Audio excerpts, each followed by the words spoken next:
Hi everyone, hope you are doing well from wherever you're watching this channel, depending on your time zone. Now, William Ruto is in Coast Region for his campaign. Yesterday, he was in Mombasa County. The other time, he was in Kilifi. And Ruto is busy campaigning on how he's going to return the services to Mombasa. Anaambia watu wa Mombasa kwamba atarudisha reli Mombasa. That the dry port that was installed in Nakuru, Naivasha, it will be taken back to Mombasa. But today, the Kitui Governor Charity Ngilu shared a video on her Facebook reminding William Ruto how he is actually cheating the people of Mombasa. If you check on what Ruto was saying in 2018, compare it to what he's saying now, today, it is a contradiction. And for that reason, there is so many reasons why people from Mombasa should not trust William Samoei Ruto's words. This is what Charity Ngilu shared on her Facebook page. This is what she's saying. And now, we are joined by our very own William Ruto, responding live from both Naivasha and Mombasa, simultaneously on the Mombasa Port issue and the SGR. Take it away, Bwana Ruto. Listen to him shortly. The establishment of an inland cargo depot in this county, just down the road in Naivasha, will transform Nakuru into the logistic hub of the greater North Rift. It will also expedite transport of people and goods by reducing costs and delays. The government is keen to collaborate with counties in such visionary and transformative strategies. Mimi nataka niwaambie watu wa Mombasa, hiyo reli ndio itafungua Mombasa hii na tutairudisha. Ile port wameipeleka mpaka kule Naivasha, tutairudisha irudi hapa Mombasa na ifai. Now on this Punchline today, I want to share my views on what Charity Ngilu is raising concerning who to trust in this election between William Ruto and Raila Odinga, using William Samoei Ruto's own words. But before we go deep into that, just a quick request. You might be watching this channel, but you have not yet subscribed. So my humble request, please consider subscribing so that any other time, once we release a video like this one, you will always get notified. Again, to all our channel subscribers and anyone who drop comment, I must say thank you so much for your constant support. Again, I'm requesting you to give this video a thumbs up so that YouTube can recommend our videos to more viewers. Back to our discussion. Now, if you listen to what Charity Ngilu is trying to expose on the behavior and the character of William Samoei Ruto, then there is no any reason you should trust what Ruto is telling you. This is just one of the examples. There are so many. If you use the promises he was giving, Ruto was articulating so much things more than what Uhuru Kenyatta was promising in Jubilee government. So many things. So here we have William Ruto, who was praising the transfer of services by constructing a dry port in Nakuru and Naivasha, meaning moving the port services from Mombasa to Nakuru. Nakuru equal Rift Valley. He's explaining how it is going to help Nakuru to grow. And yes, Nakuru is growing now, is a city. The same William Ruto, because he finds it fit, because the people of Mombasa have problem with President Uhuru Kenyatta, he gets there and tells them how he's going to reverse the port services back to Mombasa. So how can you trust William Ruto on this issue? If not, this is the same Ruto who was promising laptop, and up to now, nothing was delivered. If this is not the same William Ruto who was promising million job in Jubilee, and up to now, youth don't have job. If this is the same William Samoei Ruto who was promising stadiums in 6 months' time, up to now, nothing was constructed. There are so many issues. So if it is a matter of trusting what William Ruto is telling you, the issue that people of Constitution are going to use to vote for William Ruto, then that is the biggest blunder they will be doing to themselves.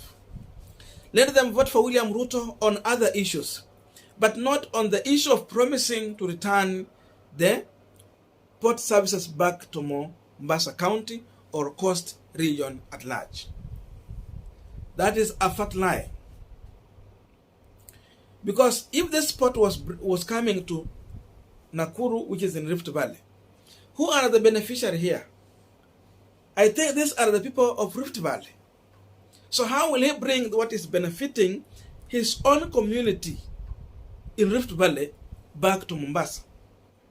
The only individual who has spoke to this matter, mwenye alikuwa na nia na haja na mpango ya kwamba watu wa Mombasa waendelee kufanya kazi zao kule, I think it was Raila Amolo Odinga in NASA coalition.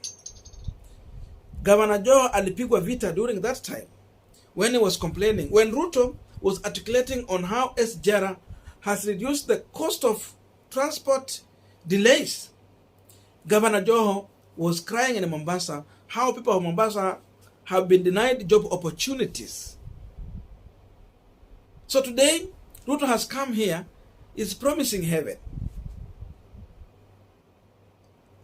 So the question to the people of the Coast region, between William Ruto and Joho, who can you trust? And who was saying the truth? Ruto believed that SGR going to Rift Valley, it is going to help that region. And it is going to cut the cost of transport and reduce the time people have been using to get their goods. That's what he believed. But Joe was believing that this move is going to render people of Coast region jobless. So what Joe was talking about came to happen. We are seeing people in Mombasa complaining. And the person who was celebrating when this one was being moved is here now again promising to return it back to Mombasa. In my view, Ruto is busy campaigning. This is just his strategy to campaign to the people of Mombasa by articulating issues that is touching their life, so that he can appeal to the emotion, and in return, these people can get confused and convinced to vote for William Ruto. And after this election, if by any chance, just by any chance, William Ruto becomes the president, the worst for the people of Mombasa, in my view, I'm strongly believing that there is no way Ruto will reverse these services back to Mombasa. Instead, what he will be doing, he will be extending to Eldoret, huko kwake nyumbani. That is my thinking. I'm saying this because I'm using the statement Ruto has been giving in every time he gets out to campaign. It has been flip-flopping. How do you trust such a person? Kama Raila Odinga ndiye ameogopa kutrust Kalonzo because Kalonzo says this, tomorrow he changes his mind. Because of trust, aliamua aende Martha Karua. Sasa mwananchi wa kawaida, Ruto amekuwa akisema hii, akiruka anarudisha ile nyingine.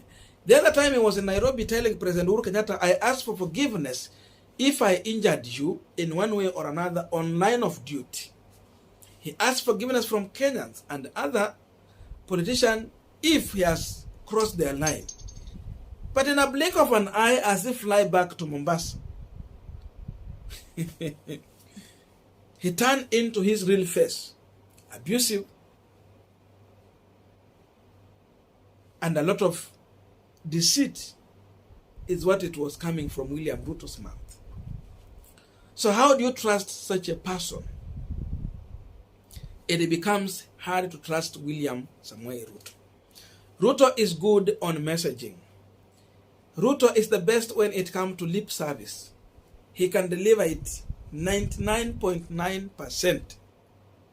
But when it comes to the real issues on the ground, don't expect anything from William Samoei Ruto. He will have his way and not your way. Even if it will mean highway, then Ruto will have his way. What history is teaching us is that in 2017, Ruto had a lot to articulate so that they can get vote, they can maintain the support from Mount Kenya and Rift Valley, and confuse Kenyans to vote for them. The same history is teaching us that he is repeating the same thing during this 2022 campaign. The reason behind this is to get votes. There's nothing Ruto can deliver. So if there is anyone who is being convinced in Coast region that Ruto is going to settle the issue of land, which is a big issue, ask yourself a question: how many acres of land Ruto have in Coast region? Amesema itakuwa bottom up, tutoke chini tukienda juu. Bottom up means you are dealing with the small people here. Now, with the kind of massive land he has in Coast region, the nuclear acres of land there, how many is he willing to give to homeless people, landless people in Coast region? Before it comes to the William Ruto himself now leading the country as the president. Let him demonstrate now that he is ready, he is willing, and yes, he can do it. Akipena tu nusu ile shamba ako nayo, then the people of Coast region should trust him. In my view, the only person who is showing possibility of reversing the port services back to Mombasa, rather than helping to operationalize dry port in Nakuru, Naivasha, I think, in my view, it is Raila Amolo Odinga. Raila has been speaking about this issue. Raila has an intention. The only thing Raila has lacked up to now, it is that position of power, so that he can make orders where necessary. He can correct mistakes where necessary. The best thing for the people of Coast region, it is to give a chance to a person who has not been involved in this issue. William Ruto was at the center stage, and his speech is telling he is celebrating construction of SGR. So he was at the center stage, unlike Raila Amolo Odinga, who has been watching from a distance and making noise. That is my view concerning that post from Mother Karua. I don't know what to think about this, but we can have a coordination of this conversation through the comment section. Thank you so much. See you in our next video.